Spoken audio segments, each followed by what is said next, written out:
Okay, I'm Patricio Caballero, and today I will talk about the nitrogen cycle and the effect of commercial agriculture on it. First of all, nitrogen gas is a molecule composed of two nitrogen atoms bonded by a triple bond.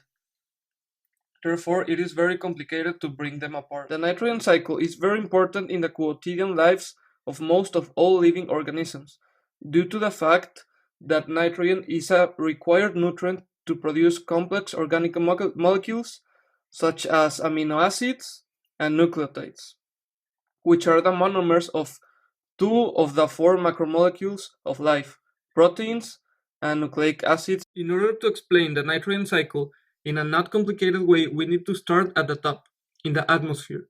The atmosphere represents the main supply of nitrogen gas, because the 78% of the air we breathe is nitrogen. But in order to be used by organisms, nitrogen gas needs to be reduced or fixed, in other words. This means that it needs to be converted from nitrogen gas, N2, to usable ammonium and then to nitrate ions.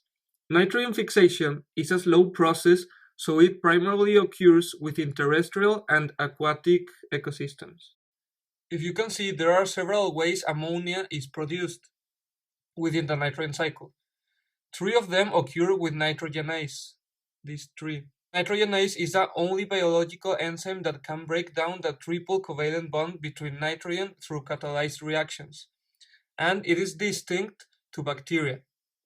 This bacteria is referred to as nitrogen-fixing bacteria in root nodules and in the soil. Additionally, lightning has enough energy that it could also break the triple bond between two nitrogen atoms. The act of pooping and peeping is another way ammonification occurs. Decomposers such as bacteria and fungi break down poop, urine, and dead organisms into ammonia.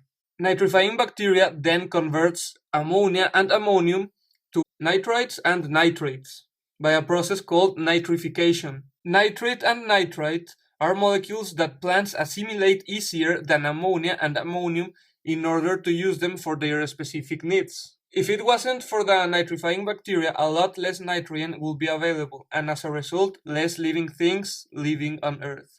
Then the denitrifying bacteria comes and metabolizes the nitrogen oxides and turns them into nitrogen gas using an enzyme called nitrate reductase.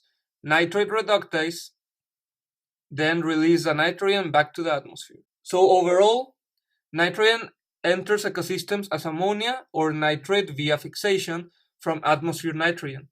It is then exported in runoff and as nitrogen gas given off by bacteria that use nitrogen-containing compounds and electron acceptors. There are three major sources of human nitrogen fixing: industrially produced fertilizers, the cultivation of crops such as soybeans and peas that harbor nitrogen-fixing bacteria, and the burning of fossil fuels which release nitric oxide. Adding nitrogen to terrestrial ecosystems usually increases productivity, but overfertilization with nitrogen has important consequences. Two of them are that nitrogen-laced runoff from agricultural fields causes algae blooms in aquatic ecosystems.